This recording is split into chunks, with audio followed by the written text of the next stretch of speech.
Olá, seja bem-vindo ao podcast Endocrino Papers. Aqui lhe mostramos como se manter atualizado em endocrinologia, mesmo que você tenha pouco tempo para estudar. Eu sou Ícaro Sampaio. Eu sou Eric Trovão. Eu sou Luciano Albuquerque. E o assunto hoje é mitos e verdades sobre o uso das estatinas.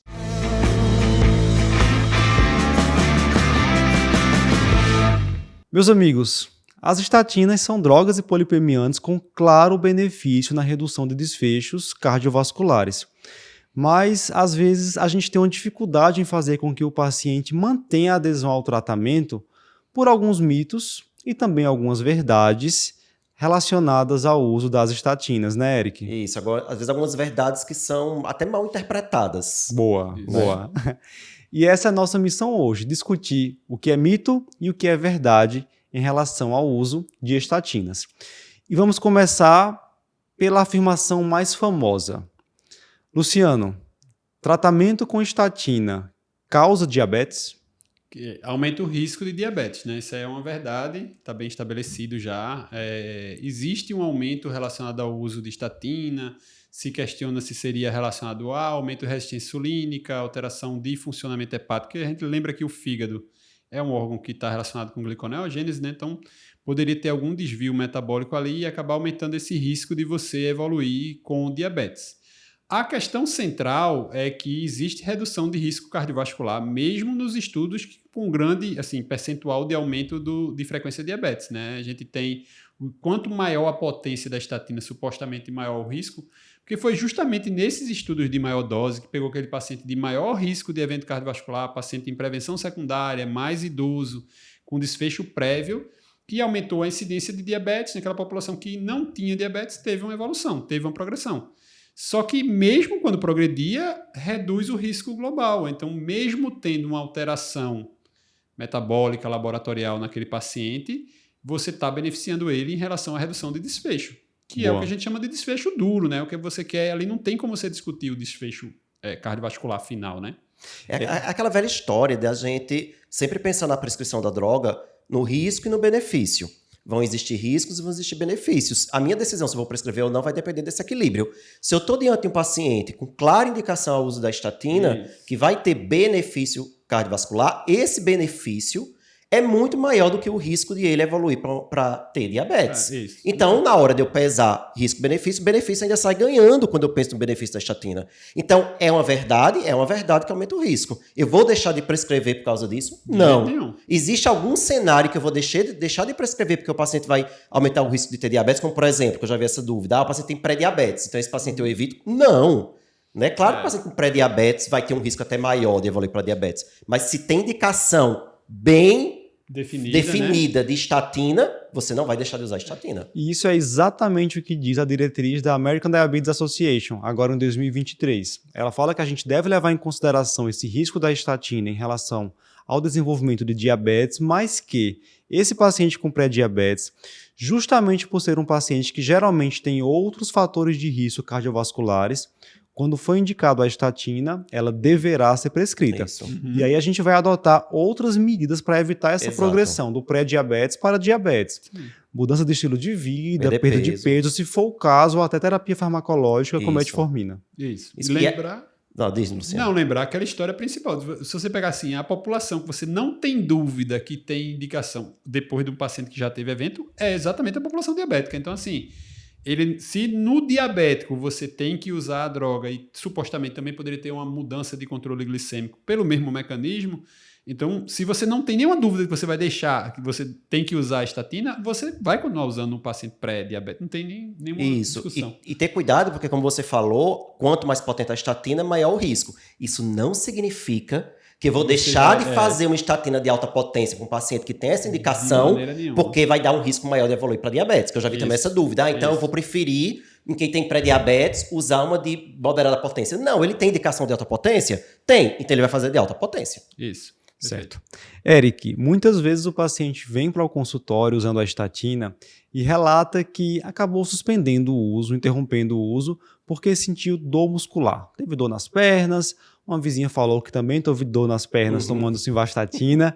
Então essa é a questão. É mito ou verdade que a estatina pode causar mialgia? Bem, a gente sabe que é verdade, pode causar, é um efeito colateral descrito e talvez seja a principal causa de descontinuação. Talvez não, acho que é o que os trabalhos mostram que é a principal causa de descontinuação da estatina.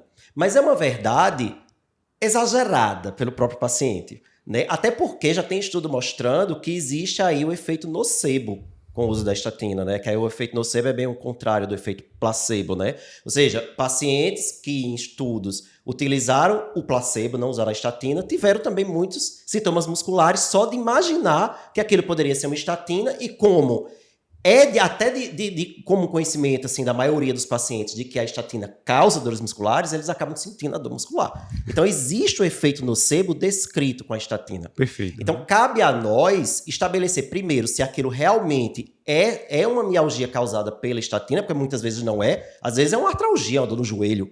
Né? Tem que ver, não, é realmente, tá afetando mais de um grupo muscular, geralmente simétrico, bilateral, e melhora com a suspensão da estatina. Porque se parou a estatina e continua com dor, isso não é da estatina, e a gente tem que saber identificar isso. Excelente. Tem um padrãozinho que ajuda a reconhecer, né? Geralmente, grupamentos musculares proximais. Tem uma dica que até a diretriz da SBC traz, se começa nas primeiras 4 semanas de uso da estatina e melhora 4 semanas após a suspensão, deve estar relacionado, deve ser um sintoma muscular associado ao uso da estatina. E nem sempre é mialgia, pode ser uma fraqueza muscular, pode ser cãibra. Isso. Nesses casos, sempre investigar se o paciente tem algum fator que pode estar contribuindo para aquilo, por exemplo, hipotireoidismo, aumenta o risco de sintoma muscular relacionado à estatina. Ou interação com alguma outra droga, checar aí a polifarmácia do paciente. Boa. Lembrar que tem a polêmica da vitamina D aí, né? Que a vitamina D em todo canto aparecia como fator de risco. Teve um estudo recente, né? Que não teve essa associação tão bem. E a minoria dos pacientes vai precisar de fato de suspensão. Geralmente você consegue resolver, mesmo quando existe, com a redução de dose, simplesmente trocando a estatina ou ajustando. Fazendo dias alternados é outra opção também. Lembrar os conceitos, né, de intolerância completa, né, quando você não tolera realmente nenhuma estatina, a história da intolerância parcial, porque se você indicou começar a estatina, né, óbvio que é mais uma oportunidade de você rever a indicação.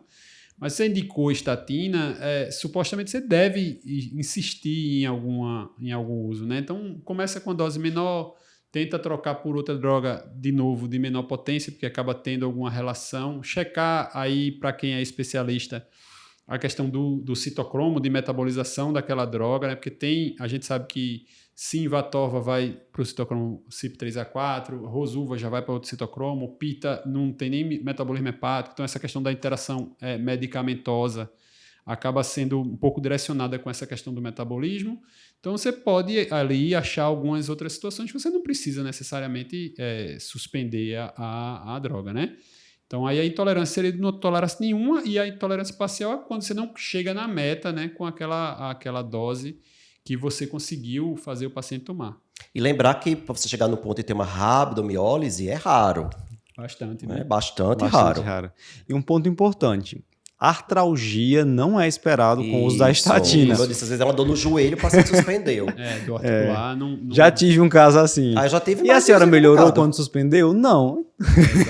Já teve vários. Aí exatamente faz essa pergunta, você convenceu o paciente. Olha aí, você continua com a dor, porque isso aí é uma artrose, é outra causa. Lembrar que é uma das situações onde os guidelines até colocam, o guideline mais recente de intolerância, dessa possibilidade de você usar uma estatina de menor potência e associar a ezetimiba, né? Porque aí a ezetimiba não teria efeito nenhum nessa questão de lesão muscular e aí potencializaria um pouquinho seu tratamento, né? Lembrar que no contexto de prevenção cardiovascular, a ideia é potência de estatina até a dose máxima tolerada e se não tiver na meta, associar a ezetimiba depois disso. Mas nesse cenário de algum grau de intolerância, a gente pode antecipar essa associação. Isso. Certo. Temos até então 2 verdades agora, né? O placar tá 2-0 para as verdades. Agora sim, que devem ser vistas com muito bom senso. Como eu disse no início, elas têm que ser bem interpretadas. Perfeito.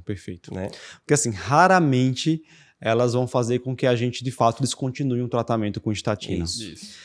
Próximo tópico, mito ou verdade que as estatinas estão associadas ao maior risco de demência? Eu não vou nem dizer. Passa ou repassa agora. Eu não vou nem dizer o que eu pensei, né? Eu estava pensando que ainda nada foi o demente que inventou isso, né? Assim, tudo bem. Todo respeito aí, pessoal. Mas veja só, assim, A gente, né, é mito, né? A gente não tem estudos demonstrando essa possibilidade. Tem alguns estudos, inclusive, mostrando o oposto, né? Que você teria uma prevenção em relação à progressão de demência. A gente lembra que demência vascular é uma causa bem razoável e até a mesma história que a gente estava falando de, às vezes, dor muscular. De repente, o paciente tem uma doença, uma arteriosclerose, uma doença arterial, e que você usar estatina no momento indicado, ideal, você vai, de repente, prevenir que ele desenvolva aquela alteração futuramente. Então, demência, no caso da demência vascular, com certeza. Nas outras demências... Com certeza que diminui, né? Que diminui, né?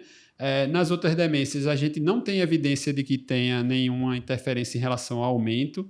Aquela outra ideia de que você precisa do colesterol para a síntese de hormônio esteroide, lógico que precisa, né? Mas assim... E, inclusive, traria a história do colesterol, de bainha de mielina, né, da história da transmissão nervosa.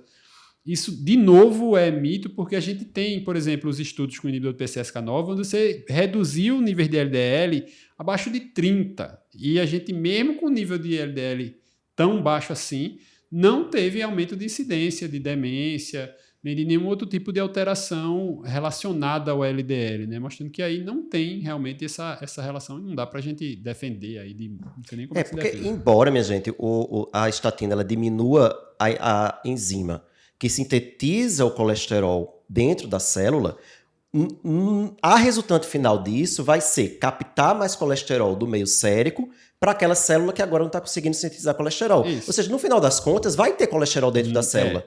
Só que às custas do colesterol que estava no plasma, que é o colesterol que eu quero tirar para não se acumular no endotélio e levar à aterosclerose. Exato. Então, no final das contas, o colesterol continua existindo para as sínteses intracelulares de bainha de mielina e os hormônios esteroides, né? Até a lógica, se a gente for para a fisiologia, a gente consegue explicar. Quem propaga isso, às vezes, quer se apegar a algum detalhe biológico, né, Eric? Cria uma explicação muito bonita de como a redução do colesterol vai causar um quadro demencial, mas nesse caso, até a explicação biológica ela é comprometida, porque às vezes faz sentido do ponto de vista biológico e a gente não tem evidência científica. Mas aqui, até do ponto de vista biológico, não faz sentido. Exatamente. Consegue explicar por que não vai acontecer essa diminuição. O pessoal que está aí, vamos estudar fisiologia, viu? Porque muito do que o pessoal conta de conversinha por aí é relacionado a isso aí. Eu acho uma via fisiológica aí que ele acha que tem a ver, mas aquilo ali assim, não tem evidência científica que aquilo se aplica, né? Sim. Então, um mito, né, Ícaro? Mito, agora sim. 2-1. Enorme mito. Vamos começar os mitos agora. Temos o primeiro mito sobre estatinas. Estatinas não causam demência. Isso. Pelo contrário, podem até proteger. Eric, você gosta muito dessa área. É mito ou verdade que as estatinas aumentam o risco de osteoporose? Mito. Pelo menos por enquanto que eu tenho de evidências, eu posso dizer que é um mito. Certo? Pelo contrário, a gente tem evidências apontando o inverso, de proteção contra a perda de massa óssea. A gente tem estudo mostrando que há um efeito positivo sobre marcadores de turnover ósseo, sobre a massa óssea. Claro que eu não posso chegar aqui e dizer para você a estatina protege contra a osteoporose, ou principalmente contra a fratura. Mas há muito mais evidência no sentido de proteção do que no sentido de que estatina vai causar osteoporose. E aí da onde talvez venha esse mito que a gente de vez em quando escuta, mas é até mais comum escutar o de demência do que o de osteoporose, mas enfim, vem também dessa questão de diminuir o colesterol, diminuir a produção de hormônios sexuais. Isso. Então vai ter menos estrógeno na mulher, menos testosterona no homem, aí vai aumentar o risco de osteoporose.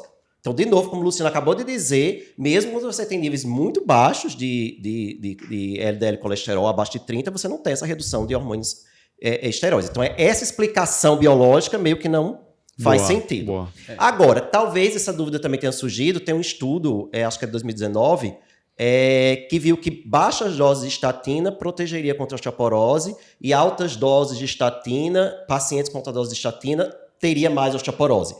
Calma que a gente não pode também pegar esse estudo e dizer que existe uma relação de causa e efeito aí. Tá? A gente tem que começar a se perguntar por que pacientes com mais alta dose de estatina têm mais osteoporose? É porque a alta dose de estatina está causando osteoporose ou é porque geralmente são pacientes mais velhos, com mais comorbidade, com doença cardiovascular e que, consequentemente, mais diabetes e, consequentemente, vai ter mais fratura, maior risco de osteoporose. Né? Então tem que ter esse cuidado. Se não me engano, esse estudo é uma coorte retrospectiva, né? Todas aquelas limitações que a gente conhece. Então, realmente... Não dá pra gente ter uma conclusão. Então, assim, não eu não vou deixar de prescrever estatina para quem tem osteoporose, eu não vou ficar estressado com osteoporose em quem eu prescrever estatina, até porque, de novo, parece muito mais ser o inverso.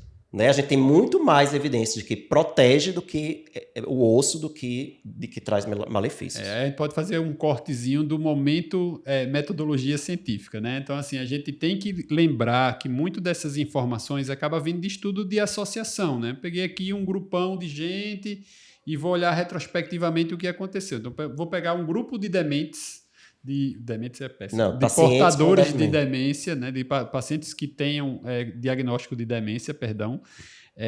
E aí vou ver quais são os fatores que estão associados ali. Então, se eu pegar a mesma faixa etária, um grupo que tenha quadro de demência, um grupo sem quadro de demência, o grupo com demência vai ter uma possibilidade muito maior de ter comorbidade, de ter o maior uso de estatina, maior uso de metformina, maior uso de... Então, por aí vai. A mesma coisa com osteoporose, a mesma coisa com uma série de alterações. Então, essa associação de coortes, de estudos populacionais, ela vai funcionar como uma geradora de hipótese. Vai ter essa... Pode ser... Pode, né? Como já dizia aquela história que a gente sempre fala. Tudo pode. Então, tudo pode ser. Então, assim... você precisa de estudo de intervenção. Então, vou pegar os estudos de intervenção, onde se usou estatina no grupo, placebo no outro. Nesse estudo de intervenção, onde os grupos eram randomizados, tinham o mesmo padrão em relação às variáveis de base, e aí aumentou a incidência daquele desfecho? Não. Então, já perde muita força. Se mesmo nesse estudo, que não foi desenhado para isso, mostrou o aumento daquele desfecho, então você tem um estudo populacional mostrando, um estudo de intervenção que não foi direcionado mostrando, aí cabe você fazer um estudo realmente desenhado para esse desfecho, e se esse aqui vier, aí sim você pode falar em causalidade na história. Então, tem um longo caminho pela frente. Não adianta pegar um estudo de baixa qualidade e querer usar aquela conclusão como verdadeira. Né? Levar para a prática. Tem que ter cuidado. Excelente. Então, é mito, estatina não causa osteoporose. Isso. E para finalizar, Luciano, aqui eu vou fazer 2 perguntas, tá certo? Tá. Primeira coisa, é mito ou verdade que estatina pode causar lesão hepática? E a segunda, já emendo com a segunda pergunta. Em um paciente com esteatose hepática, que já tem transaminases tocadas, mesmo assim, eu posso prescrever uma estatina? Não, é recomendado usar estatina, né? Faz parte do tratamento da doença hepática metabólica, né? A gente vê repetidamente essas recomendações e é uma situação que a gente até, assim, fica angustiado, porque muita gente fala, não, eu vou investigar, vou fazer o diagnóstico e tal, e a gente tem pouco arsenal terapêutico, diz assim, não existe um remédio para a esteatose e esteatopatite, né? O tratamento é você controlar, perder peso, melhorar padrão corporal, estilo de vida, atividade física. E dentro dos fatores de risco, esse paciente com doença hepática gordurosa metabólica, os estudos mostram que a principal causa de morte dele não é complicação hepática, é doença cardiovascular. Então, ele precisa de usar estatina para ter uma proteção cardiovascular, né? E faz parte do tratamento dele. O que acontece? O uso, como a gente já colocou, no uso de estatinas, você pode ter um incremento de transaminase, você pode ter uma alteração de CPK, como a gente já colocou anteriormente em relação à doença muscular. Então, assim, se você pode ter essas alterações, então vai ter nos estudos observacionais alguns pacientes que vão apresentar alteração das enzimas. Isso está causando lesão hepática? Não. O estudo mostra aí, estudos de intervenção, pega um grupo de paciente com esteatose, metade usa estatina, metade usa placebo, mas quem usa estatina tem menos desfecho. Então, acabou, assim, a informação fechou ali, tá? Se o paciente tiver com uma doença hepática descompensada, não é o momento de você usar a estatina, porque ela é metabolizada pelo fígado. De uma forma ou de outra, você está dando um trabalhinho a mais para o danadinho que está sofrendo com outra coisa, né? Então, assim, isso vale para diversas drogas, isso vale para o rim, isso vale para o fígado. Então, se você está num momento de lesão, de injúria, né? Numa lesão que o pessoal não usa mais, de injúria, você não deve estar associando drogas que vão dar injúria naquele mesmo órgão. Mas, assim, se está fora, na condição normal, um doente crônico, aí você vai ter uma prevenção. Lembrar que estatina você está prevenindo cronicamente as complicações, não agudamente, né? Então, a gente tem que manter e tirar isso da cabeça, né? Então, não causa lesão renal. O paciente que tem alteração lesão hepática, nem renal também não. Nem se renal. Emendar, que é outro mito, viu? Eu já vi pacientes dizendo que estatina vai causar problemas nos rins. Na piramidezinho lá do Cadigo, tá a segunda ali, né? Isso é o primeiro, a segunda já é estatina, controlar lípides, né? Então, assim, deve fazer o controle direitinho, não causa esteatose, não causa lesão hepática e deve ser usado nessa população, sim, para controlar esses fatores de risco associados. E o pessoal tem muito medo, né? Tem alguma coisa no fígado, o medo de iniciar a estatina. Eu já vi pessoal perguntando, até nos stories já perguntaram, paciente tem esteatose hepática, eu posso iniciar a estatina? O pessoal tem muito medo. E tanto a gente fica tranquilo, minha gente, que não precisa vocês seguirem o tratamento de transaminases. Você pede transaminases antes... Porque se tiver alguma lesão hepática, ele vai dizer que a culpa é da estatina. E também, se tiver algum sinal de lesão hepática de uma injúria aguda, você não iniciaria. Começar. Aí você vai chegar com uma transaminase já de cara muito alta, você vai investigar outra situação ali para ver o que está acontecendo, né? Mas durante o tratamento, não precisa ficar acompanhando a transaminase. Exato. Pode Às relaxar. vezes, o que eu percebo é uma visão do paciente com doença hepática gordurosa metabólica que os colegas têm muito focadas no fígado, certo? Em reduzir desfechos relacionados ao fígado, cirrose, e esquecem que ali é só uma expressão hepática de um quadro de resistência insulínica, perfeito, de uma síndrome metabólica, e acaba esquecendo do risco cardiovascular que esses pacientes apresentam. Essa foi a ideia de mudar a nomenclatura, né? O nome doença hepática gordurosa metabólica entrou justamente para você tiraram o não alcoólico, para você não botar uma negação no nome, né? Que fica uma coisa meio feio, né? Você não está negando a doença antes de dar o diagnóstico. Até porque pode haver concomitâncias. E aí fica nessa conversinha. Perfeito. Trouxemos, então, alguns mitos e verdades sobre o uso das estatinas. Se tem alguma outra área na endocrinologia que você percebe que é cercada por vários mitos, manda pra gente, manda a sua sugestão. Quem sabe isso não se torna também um podcast. Até a próxima.